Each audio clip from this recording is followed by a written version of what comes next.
Channel 5 presents The Underdeveloped Nation.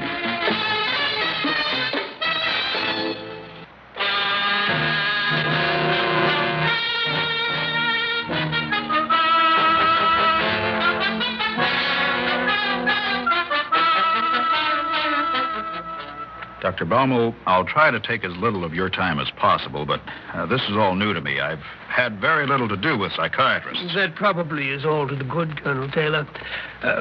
Wouldn't you care to sit? Oh, thank you. I'd rather pace. Or is sitting standard procedure? I always try to fly by the book. You may pace if you wish, but please, relax. Well, how can I relax when I know that the entire Air Force and the Defense Department think I'm nutty as a fruitcake?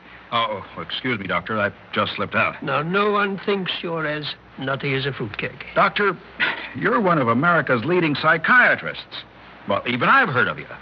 Now, would they call you in if they didn't think I was off my rocker? Colonel Taylor, when one is entrusted with the kind of missions that you are, the Air Force must be cautious. But please, tell me your story. You won't believe it any more than they did. Perhaps not, but... Well, I don't care, because, blast it, I'm sticking to it. I'm not crazy, and they weren't hallucinations. Please, Colonel, go on with your story. Very well, Doctor. Here goes. Several weeks ago, I was flying a solo reconnaissance mission over the Caribbean. Can't go into details, classified. I fully understand, Colonel. My mission was successful. Everything according to plan. An A-OK milk run.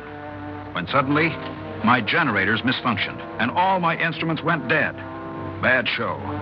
To make things worse, I hit unexpected turbulence, and my craft was caught in a severe updraft. I did my best to fight the nose down, but I lost control. I stalled, flamed out, went into a spin, couldn't eject. This was it. However, just before losing consciousness, I looked down. I suppose it was down.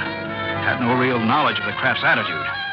Anyway, instead of the dark night and the sea, I saw a brightly lit landscape. It made no sense. Then I blacked out.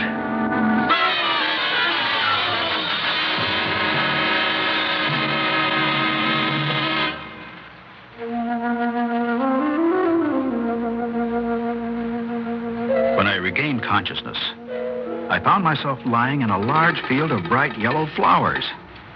Really, I'd never seen anything like it. My plane was nearby, totally demolished. I wasn't dead. I was alive. I found that I still had my transistorized recorder strapped to me and decided to take oral notes of my situation. Testing. 1, 2, 3, testing. Seems to work. Colonel Frank Taylor, United States Air Force, Operation Overbear. Official report. Lost control of craft approximately 2,300 hours. Made successful crash landing somewhere. Not certain of territory. Do not recognize landmarks. Seems to be a small native village nearby. Could be Cuba. Hope to Hades it's not. Oh, brother, what Fidel could make of this. Hey, what's that? At approximately 2,330 minutes, spotted first natives coming from village. Strange looking. Some sort of pygmies. None over 3 feet high. Pygmies? We've never been briefed to expect pygmy types. How do they expect the Alliance for Progress ever to work when the Defense Department gives such sloppy briefing? Well, the little fellow seemed friendly enough.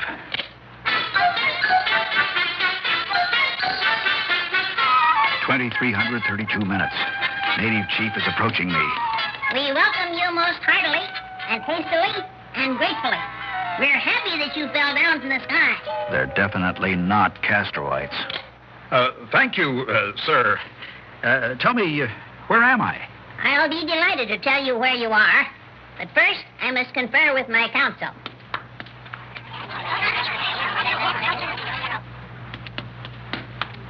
Yes, we all agree. You are here. Oh, brother. Please, can you be more specific? One moment.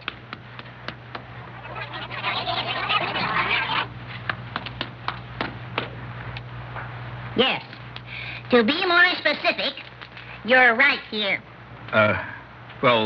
Thank you. Excuse me for a second.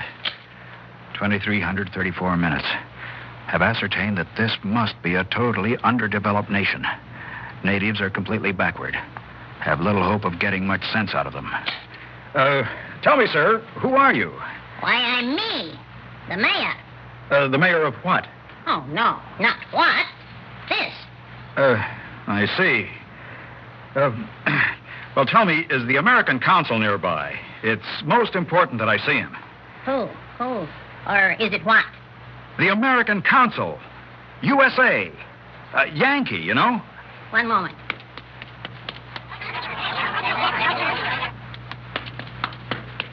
This American consul thing. Is it animal, vegetable, or mineral? Oh, never mind. The Peace Corps. Surely there must be some members of the Peace Corps nearby. Peace Corps? Uh-huh. No. But you may have an apple corps, or a pear corps, if you like. We never eat them. Oh, brother.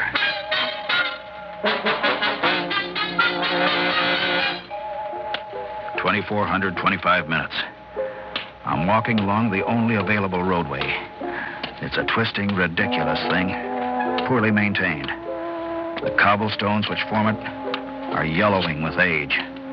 Such conditions must be the result of graft and political corruption, which I suppose is the norm for these underdeveloped nations. What do they spend our money on, anyway? Felt it wise to leave Pygmy Village. The chief informed me that my craft had crashed into and killed someone. However, the tribe seemed quite happy about it. Hard to make sense out of their babbling, but the victim appeared to be some local would-be oppressor. Was just about to take over the village. But can't go around knocking off these petty local dictators without some big stink being raised at the UN.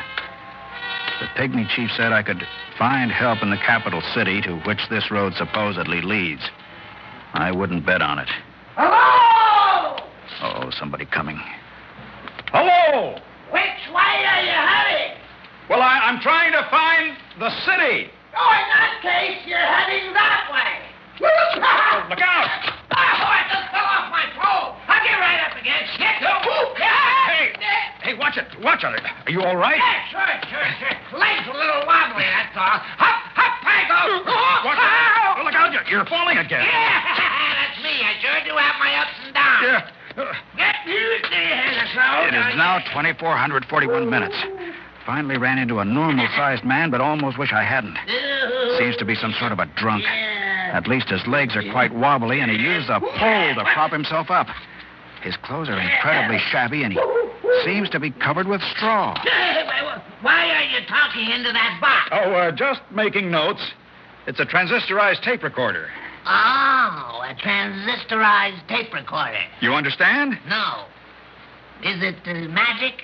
Well, I suppose that to you it would seem like magic. Well, why didn't you say so in the first place? Everybody understands magic. Tragic.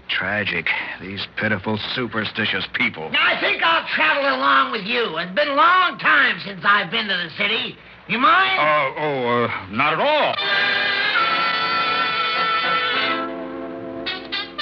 2,457 minutes. Walking along road. Decided to take drunk with me. As an American, I must do all I can to help. Poor devil. Probably can't help it. In a backward country such as this, sometimes alcohol is the only escape. Look out! Don't fall again. Here, lean on me. That's better. My, you're surprisingly light. Yeah, just in the head. That's why I'm going with you, to get my brains replenished. What? Hey, what? Say, look, do you want to rest? Not at all. Well, how much further is it to this city? Are you sure we're going in the right direction? Oh, of course. Don't worry. We can't get lost. We're bound to get there if we just follow the yellow brick road.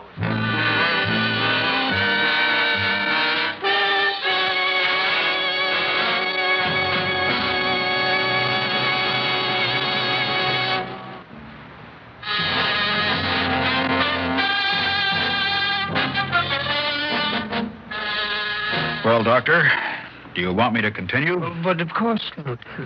Usually, by the time I've gotten this far, I'm considered hopelessly insane. My mind is still completely open. Do go on with your story. Very well.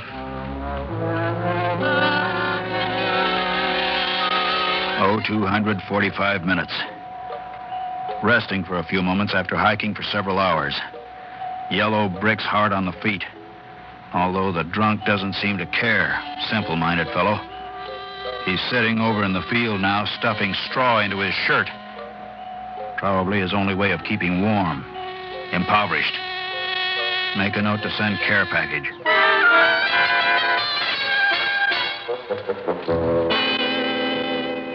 Do you want a drink of water? What? Do you want a drink of water? Here's a stream. No, thank you. I never touch the stuff. Thought as much. Well, I'm thirsty. Hey, what's this? Some kind of an oil can. Huh? Good heavens. Oh, 348 minutes. Discovered another native, standing stiffly by the stream. Apparently some sort of eccentric. Dressed in crudely made tin suit of armor. Armor? Yep, that's right. Looks like some kind of a nut. He just wants you to oil him. Huh? Oh, of course. Oil him? Yes, he's always falling into streams and rusting himself solid. You know him? One of my best friends. Here, just put the oil can up to his mouth. You mean that visor?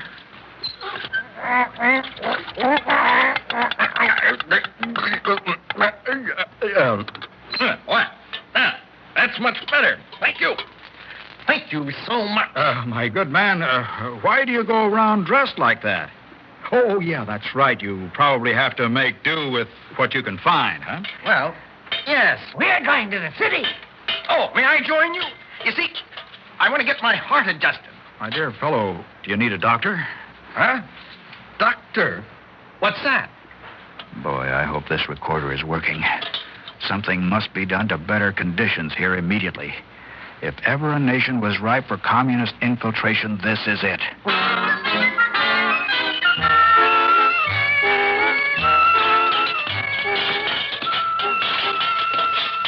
418 minutes. Continuing to follow this ridiculous road. Luckily, the eccentric is supporting the drunk most of the time, so I'm free to make observations. Eccentric is some sort of primitive woodcutter. Make note to supply him with good American chainsaw. City still nowhere in sight. We now are passing through some sort of a forest. Unpleasant-looking place and... Look out! Look out! Now, don't be frightened. What do you mean? That's a wild lion charging us. I bet he's happy you called him wild. What? Hey, what is this? Are we in some kind of a game preserve? How can you allow your main highway to pass through dangerous territory like this without any warning signs? Stand back. I still have my 45. Oh, don't shoot. Don't shoot. I hate loud noises. They scare me silly. Did you hear that? That lion just talked. Well, sure he did. Oh, you frightened them. Another one of your friends? Uh-huh. I must be losing my mind. I gotta get out of here.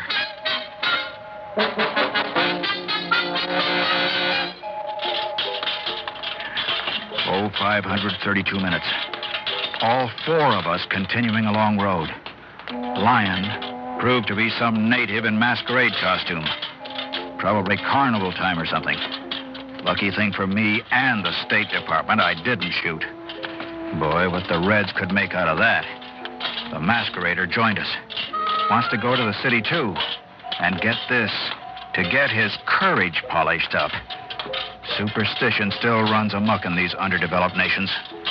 Evidently, totems still mean a great deal to natives.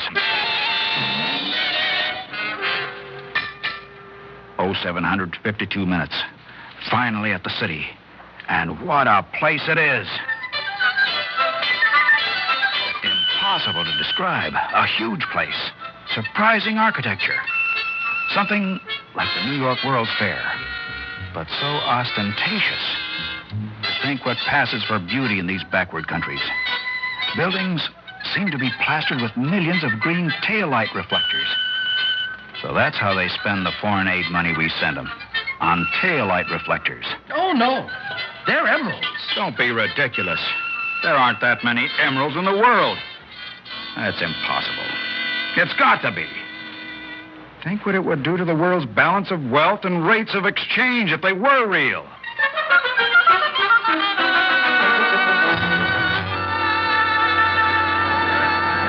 Oh, 814 minutes. Natives friendly enough, but can make little sense out of them. Wait a minute. Here comes someone who looks a bit civilized.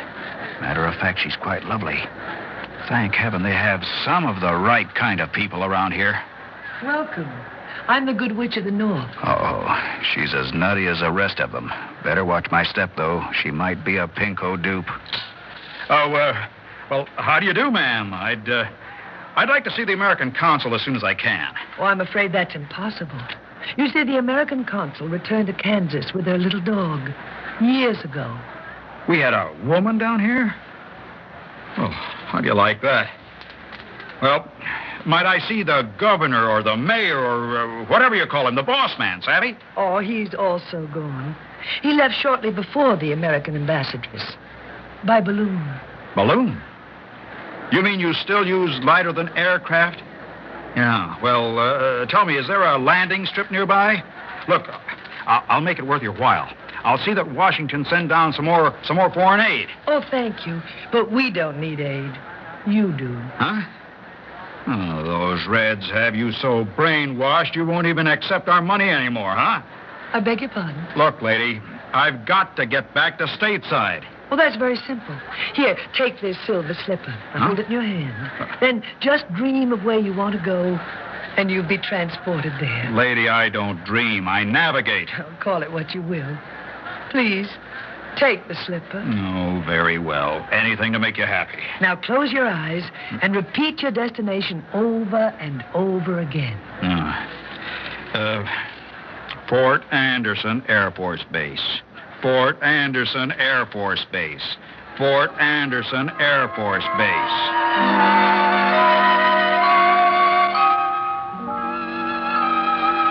And then I lost consciousness.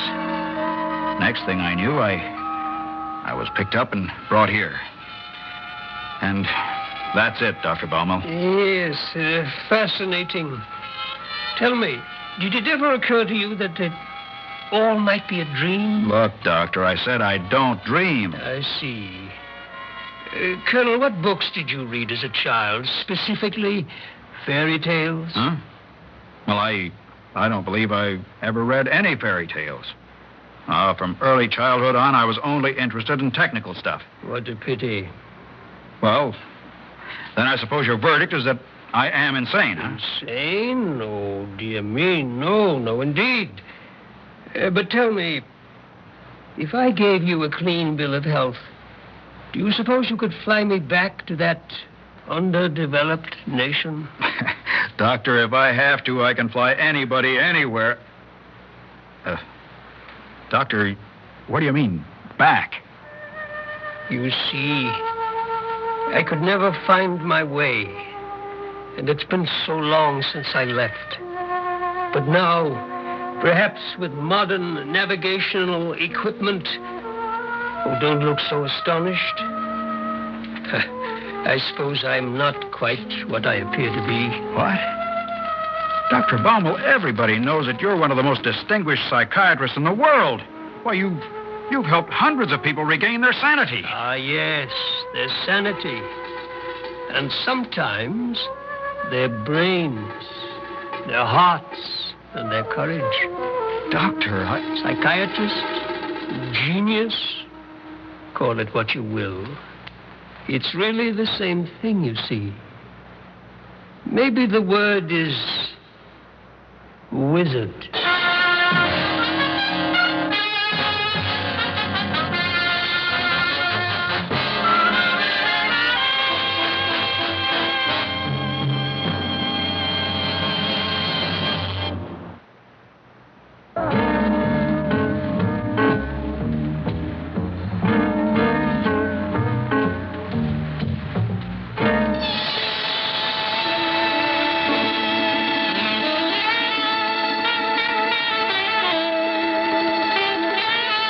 Theater 5 has presented Underdeveloped Nation, written by Romeo Muller, produced and directed by Ted Bell.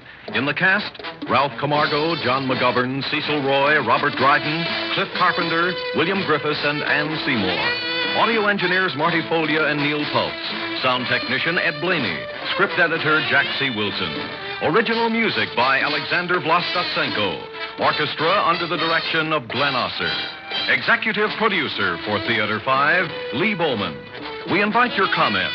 Write to Theater 5, New York 23, New York. That's Theater 5, New York 23, New York. This is Fred Foy speaking.